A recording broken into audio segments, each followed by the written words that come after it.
Salam sejahtera, salam kebajikan, dan salam sehat buat seluruh pemirsa dimanapun kalian berada. Selamat berapa saja ketika pertama kali kalian menonton dan menyaksikan video ini. Pada video kali ini saya akan menjelaskan tentang pemekaran daerah dalam perspektif konstitusi yang saya mengerti. Jadi ketika kita bicara tentang konstitusi, itu konstitusi dibagi menjadi dua, konstitusi yang bersifat tertulis dan yang bersifat tidak tertulis. Yang bersifat tidak tertulis itu kita bisa lihat dengan kebiasaan atau misalnya norma agama dan norma adat, sementara yang tertulis itu kita kenal dengan undang-undang dasar. Nah, di dalam undang-undang dasar itu ada yang namanya itu tujuan nasional. Tujuan nasional itu adalah yang pertama itu bagaimana melindungi seluruh tumpah darah Indonesia dan seluruh warga bangsa. Yang kedua itu bagaimana mensejahterakan seluruh rakyat Indonesia. Yang ketiga itu bagaimana mencerdaskan kehidupan bangsa. Dan yang keempat itu bagaimana terlibat dalam ketertiban dunia. Itu 4 tujuan utama yang sangat keren dan penting. Kenapa sampai kemudian negara itu juga bisa hadir. Nah, untuk hadirnya sebuah negara itu satu unsur yang paling terpenting dalam negara itu adalah rakyat. Jadi kalau tidak ada rakyat, sampai kapanpun sebuah negara itu tidak akan pernah ada. Walaupun misalnya unsur lain itu misalnya adanya pemerintahan ataupun adanya wilayah atau adanya pengakuan internasional. Tapi kembali lagi ketika tidak ada rakyat, maka negara itu sampai dunia kiamat juga tidak akan pernah ada. Karena itu, dengan dasar itu kemudian rakyat itu menjadi target daripada pembangunan nasional. Yang berikut itu selain rakyat itu menjadi target dari pembangunan nasional, itu rakyat juga itu memiliki kedaulatan. Karenanya misalnya di Undang-Undang Dasar itu di pasal 1 misalnya ayat 2 itu dijelaskan bahwa kedaulatan itu berada di tangan rakyat.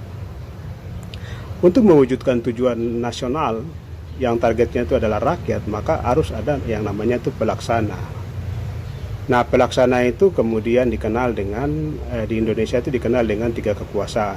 Itu kekuasaan eksekutif, legislatif, dan yudikatif. Nah, kekuasaan itu tidak lahir dengan begitu sendiri. Kekuasaan itu justru diberikan oleh pemilik kedaulatan atau rakyat yang memberikan kekuasaan itu kepada 3 elemen tadi itu. Sehingga 3 elemen tadi itu ketika mau melaksanakan kewenangan mereka atau tugas yang diberikan kepada mereka, itu selalu harus didasarkan pada semangat tujuan nasional, yaitu mencerdaskan kehidupan bangsa, kemudian melindungi seluruh rakyat Indonesia, dan mensejahterakan seluruh warga bangsa. Nah, sekarang misalnya kalau kita bicara tentang daerah-daerah yang kemudian diberlakukan misalnya desentralisasi simetris atau misalnya seperti di Papua. Nah, semangatnya itu adalah bagaimana supaya tujuan nasional yang besar itu diwujudkan di dalam daerah-daerah yang diberlakukan desentralisasi simetris. Walaupun misalnya faktanya itu terjadi bias daripada semangat-semangat tersebut. Nah, itu juga kemudian bisa menjadi perdebatan tersendiri. Nah, dalam semangat itu kemudian misalnya harus dibedakan itu misalnya ketika bicara tentang pemekaran di Papua dengan pemekaran di lain. Berbedanya di mana? Berbedanya itu karena Papua itu diberlakukan desentralisasi simetris.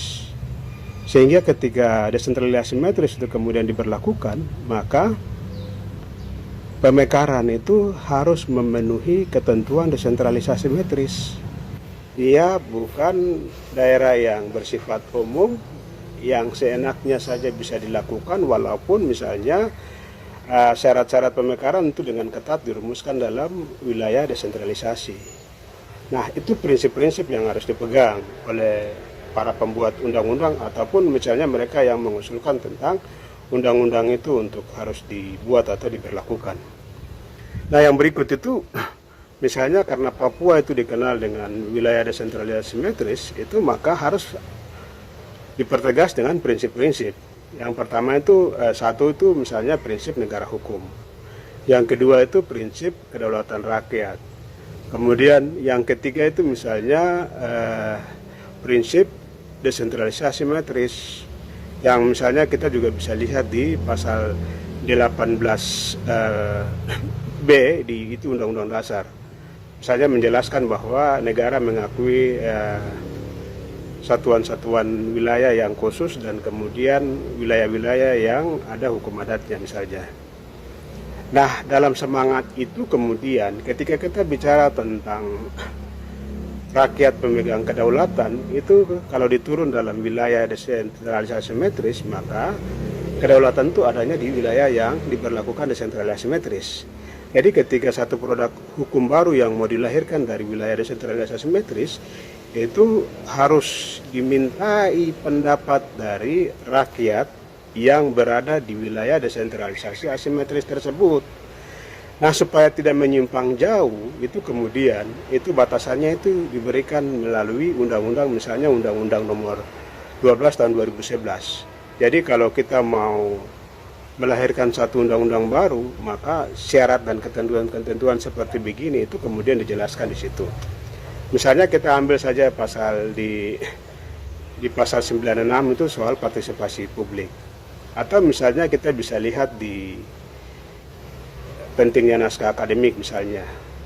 Nah, ini kan dua hal yang paling ketat sekali. Jadi naskah akademik itu juga bukan naskah akademik sulam tanpa sulam begitu, atau naskah akademik yang hanya dibikin berdasarkan kepentingan dari kaum-kaum tertentu atau kepentingan-kepentingan tertentu hanya untuk memenuhi syarat-syarat formil begitu.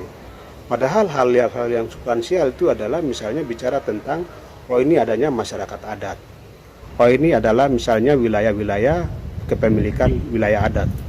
Ini misalnya kita bisa bicara tentang semangat dari kebinekaan itu bagaimana merawat masyarakat-masyarakat yang berdampak langsung terhadap aspek hak asasi manusia dan justru berpotensi itu terjadi genocide misalnya. Nah, bagaimana cara merawat mereka misalnya. Jadi itu satu kesatuan yang mestinya ketika bicara tentang naskah akademik itu juga harus dirampung dengan baik dan sangat ketat. Atau misalnya contoh misalnya kalau kita bicara tentang semangat penyelesaian problematika. Jadi dalam semangat penyelesaian problematika itu harus dilihat bahwa baik itu produk hukum berupa desentralisasi simetris atau misalnya produk hukum berupa undang-undang pemekaran, itu harus dilihat dalam semangat bagaimana menyelesaikan problematika. Jadi bukan menambah masalah, karena menambah masalah itu sama dengan kejahatan terhadap konstitusional karena bertentangan dengan tujuan nasional, begitu, tujuan negara. Nah, mestinya itu ketika produk hukum baru yang mau dibikin oleh misalnya lembaga parlemen misalnya, itu mereka harus sangat ketat memperhatikan dan mempertimbangkan hal-hal seperti begitu. Nah, kalau kita misalnya melihat kepada Undang-Undang Perubahan Undang-Undang Nomor 2 tahun 2001 di pasal 76 misalnya itu di soal pemekaran itu menjadi otoritas pemerintah pusat, itu kan sebenarnya itu undang-undang itu pasal yang paling buruk begitu. Kenapa dia pasal yang paling buruk? Karena desentralisasi asimetris itu tidak mewajibkan diberlakukannya sentralisasi begitu. Nah, ketika itu ditarik ke pusat itu kan sentralisasi. Yang fatal itu adalah ketika upaya-upaya sentralisasi itu dimasukkan di dalam domainnya desentralisasi simetris begitu. Nah, ini kan logika yang sudah kacau, parah dan rusak yang kemudian itu berusaha didorong begitu, dan itu cerminan yang sangat buruk. Nah, sekarang misalnya kita bicara tentang daerah otonomi baru. Nah, daerah otonomi baru kalau rakyat misalnya tolak sebuah produk undang-undang, itu mestinya itu undang-undang itu harus dibekukan. Karena rakyat itu pemegang kedaulatan begitu. Jadi kalau rakyat tolak sebuah undang-undang, undang-undang itu harus dibekukan. Nah, soal terus bagaimana undang-undang itu bisa dilahirkan? Undang-undang itu hanya bisa dilahirkan ketika DPR atau pemerintah meyakinkan rakyat bahwa ini loh manfaatnya. Undang-undang ini diberlakukan seperti begini loh. Jadi setiap produk undang-undang baru yang mau didorong itu bukan di masalah soal cepat lambatnya begitu, tapi di soal bagaimana rakyat itu kemudian terlibat dalam sebuah proses sehingga setiap undang-undang yang mau dihasilkan itu undang-undang yang lahir atas kesadaran bersama begitu. Jadi aspek musyawarah untuk mufakat misalnya di nilai-nilai yang sudah ditanamkan di Pancasila itu harus diwujudkan, itu tidak hanya sebatas simbol. Atau misalnya ketika kita bicara tentang Papua itu ada yang namanya para adat begitu. Nah, setiap produk hukum baru yang mau dirumuskan itu harus dibicarakan di dalam para adat begitu. Itu konsekuensi logis daripada negara yang rakyatnya itu beraneka ragam. Apalagi konstitusi itu sudah bilang bahwa ada yang tertulis, ada yang tidak tertulis. Yang tidak tertulis itu misalnya ketika kita bicara tentang norma adat, itu ada konstitusi di situ begitu. Jadi, lu kalau mau misalnya bermain peran dalam eksekutif maupun legislatif, itu harus bisa memahami konstitusional secara utuh. Tidak hanya konstitusional hanya berdasarkan kepentingan dan pesan-pesan tertentu. Karena itu tindakan-tindakan yang merusak dan mencoreng semangat berkonstitusi di negara Indonesia ini. Nah, atas dasar semangat itu, yang saya mau tegaskan lagi itu adalah ketika rakyat itu menolak sebuah produk undang-undang baru, maka undang-undang itu harus dibekukan sampai rakyat kemudian menyetujui. Nah, soal bagaimana menyetujui itu tugas negara, tugas mereka yang digaji oleh negara untuk meyakinkan, untuk melakukan sosialisasi, untuk memberikan edukasi sampai dengan rakyat tahu bahwa ini loh ada asas penting dengan mendorong satu produk hukum. Apalagi misalnya Gustaf kan juga bilang bahwa negara hukum itu harus memberikan asas keadilan, kemanfaatan dan kepastian hukum begitu. Jadi negara itu juga harus menghormati ruang-ruang dan domain-domain begitu. Bukan negara tapi oknum-oknum yang ada baik di eksekutif maupun di parlemen itu harus memahami ruang-ruang itu. Mereka harus mengajarkan kepada rakyat ini loh cara bagaimana menghormati, menjunjung tinggi konstitusional yang baik dan konstitusional yang tepat. Nah, ketika ada beberapa juga waktu saya bikin artikel kemudian banyak yang bilang ini kan sudah lewat. Kalau di dalam perspektif konstitusi itu bukan soal lewat atau tidak lewat begitu. Yang harus dilihat itu lebih kepada ketika satu produk hukum baru itu rakyat tolak, maka DPR wajib memberikan kewenangan politiknya untuk menghentikan atau mencabut undang-undang tersebut. Karena di dalam konstitusi itu juga dikenal dengan ada yang namanya itu legislative review. Jadi kalau orang bilang misalnya orang membangun wacana bahwa sudah nanti uji saja di Mahkamah Konstitusi atau judicial review, padahal satu hal yang dilupakan itu adalah legislative review.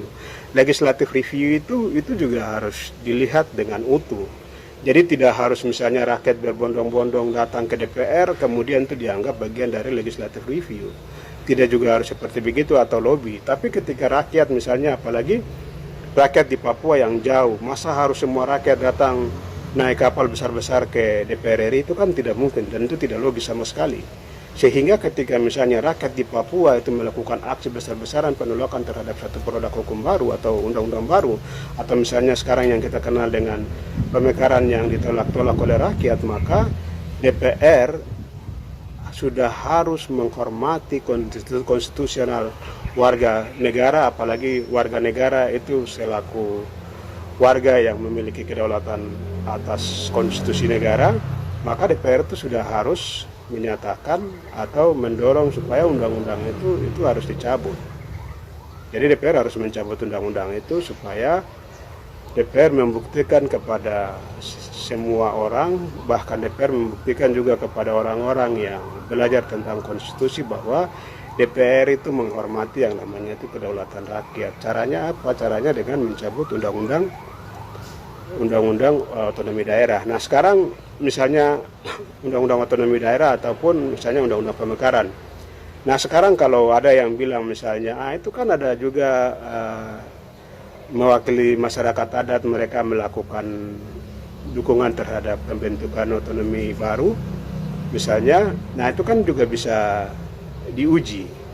Karena ketika kita bicara tentang masyarakat adat itu ada yang namanya mekanisme adat. Mekanisme adat itu sangat ketat begitu. Apakah misalnya mereka melalui proses mekanisme adat atau misalnya mereka oknum-oknum ini hanya ketemu di jalan kemudian dibawa mengatasnamakan rakyat. Yang harus diukur itu adalah apakah proses adat itu kemudian dijalankan dengan mekanisme yang ketat atau tidak misalnya. Apalagi kalau kita bicara tentang adat, itu di Papua masyarakat adat itu hanya mengakui yang namanya itu lembaga adat Papua. Nah, selebih daripada itu juga ada juga lembaga-lembaga dugaan yang dibentuk oleh oknum-oknum tertentu. Tapi bahwa lembaga yang lahir dari masyarakat adat itu adalah lembaga adat Papua. Atau yang dulu misalnya dikenal dengan Dewan Adat Papua, kemudian ada Dewan Adat Daerah dan segala macam. Nah, sehingga kalau keterwakilan itu masyarakat adat misalnya, itu harus diukur apakah mekanisme adatnya itu sudah terpenuhi atau tidak. Baik di soal bagaimana adanya proses musyawarah mufakat, kemudian bagaimana ide, perasaan, gagasan itu kemudian disalurkan, apakah itu terpenuhi atau tidak. Karena proses itu juga prosesnya cukup panjang sama sekali begitu. Nah, masa dalam 1-2 hari kemudian itu bisa ada perwakilan yang sebenarnya itu juga bisa didalami begitu. Karena kalaupun misalnya ada upaya-upaya seperti yang tadi yang tidak memenuhi ketentuan masyarakat adat misalnya, atau yang tidak mewakili partisipasi rakyat kemudian tapi itu dipaksakan dan mengatasnamakan, ini kan selain daripada adanya dugaan misalnya penipuan dan kejahatan konstitusional, upaya dugaan-dugaan kejahatan konstitusional, tapi ini kan juga contoh yang paling buruk begitu. Apalagi semangat kita itu adalah negara republik di mana ruang-ruang demokrasi itu harus dibuka. Nah, cara untuk kita bisa mengukur itu kita bisa lakukan misalnya dengan uji publik. Uji publik itu bisa juga dengan misalnya aksi. Katakanlah pemerintah memberikan ruang demokrasi untuk membuktikan misalnya berapa banyak rakyat yang akan melakukan aksi untuk mendukung dan berapa banyak rakyat yang akan melakukan aksi untuk menolak.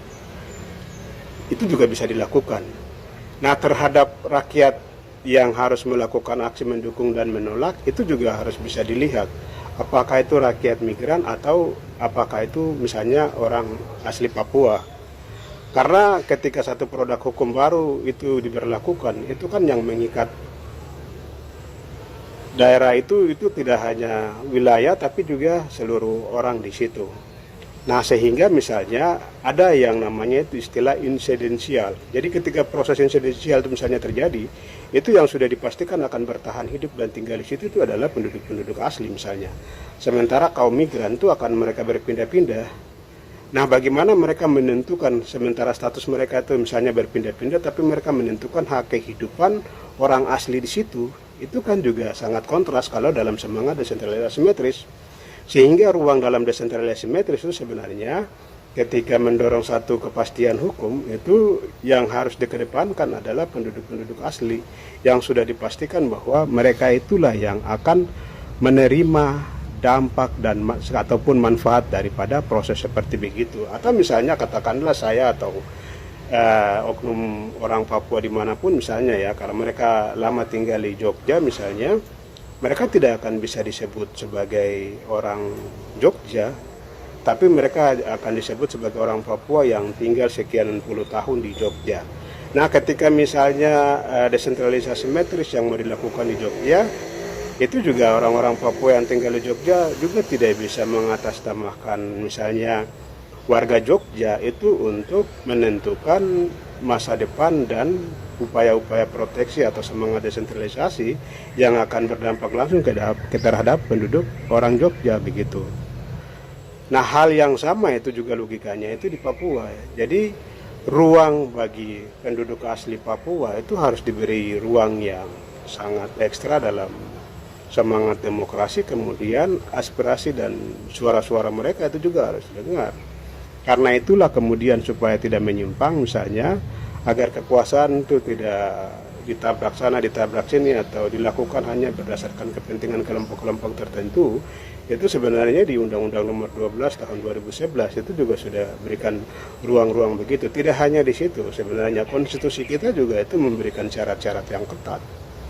Nah, atas semangat begitu, maka yang saya mau tegaskan bahwa ketika rakyat menolak satu produk hukum baru, misalnya rakyat tolak pemekaran, maka DPR itu harus mencabut undang-undang tersebut, karena untuk mencabut sebuah produk hukum atau mencabut sebuah undang-undang itu hanya bisa dilakukan oleh mereka yang membuat undang-undang itu sendiri.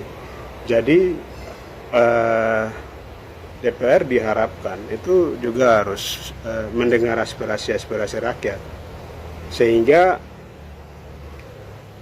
legislative review itu juga harus dilaksanakan oleh lembaga DPR. Sekali lagi, kita bisa uji dengan membuka ruang demokrasi. Berapa banyak rakyat yang tolak dan berapa banyak rakyat yang terima. Dan sekali lagi, kalau ketika rakyat misalnya itu sudah menolak, apalagi misalnya sekarang rakyat masih melakukan aksi-aksi tentang penolakan itu, akan baiknya kalau DPR menyatakan undang-undang tersebut dicabut. Jadi baik DPR maupun pemerintah itu diharapkan harus mengajarkan tentang bagaimana mentaati atau menghormati, menjunjung tinggi itu konstitusional di negara ini. DPR dan pemerintah atau siapapun itu juga diharapkan untuk menghormati yang namanya itu kedaulatan rakyat. Jadi ketika kita bersepakat untuk bagaimana membangun negara, itu kita juga bersepakat untuk mentaati konstitusi, kita juga bersepakat untuk menghormati hukum, kita juga bersepakat untuk menempatkan kedaulatan rakyat itu di tempat yang sakral, di tempat yang tinggi. Dan ketika rakyat di satu wilayah yang diperlakukan desentralisasi metris itu misalnya menolak produk-produk hukum baru, apalagi produk hukum baru itu mengikat mereka, maka sudah tentu semua elemen harus bersuara, semua elemen harus menghormati kedaulatan rakyat tersebut, dan semua elemen harus menjunjung tinggi aspek hak asasi manusia supaya rakyat itu benar-benar bisa terproteksi. Karena setiap undang-undang atau setiap produk hukum baru yang mau didorong itu kan harus mewujudkan tujuan nasional. Tapi kalau di Papua misalnya pemekaran-pemekaran itu justru berdampak kepada pelanggaran HAM, berdampak kepada marginalisasi, itu sebenarnya mau menggambarkan bahwa itu sebenarnya bias daripada semangat negara hukum. Tapi itu lebih kepada ada kepentingan dan niatan-niatan tertentu yang justru melenceng dan merusak tatanan konstitusi, merusak tatanan semangat negara hukum, dan mencederai kedaulatan rakyat. Demikian yang bisa saya sampaikan. Semoga kita sama-sama bisa menghormati kedaulatan rakyat itu sebagai kedaulatan tertinggi, sebagai penghormatan terhadap tujuan bernegara, penghormatan terhadap Pancasila, dan penghormatan terhadap Undang-Undang Dasar.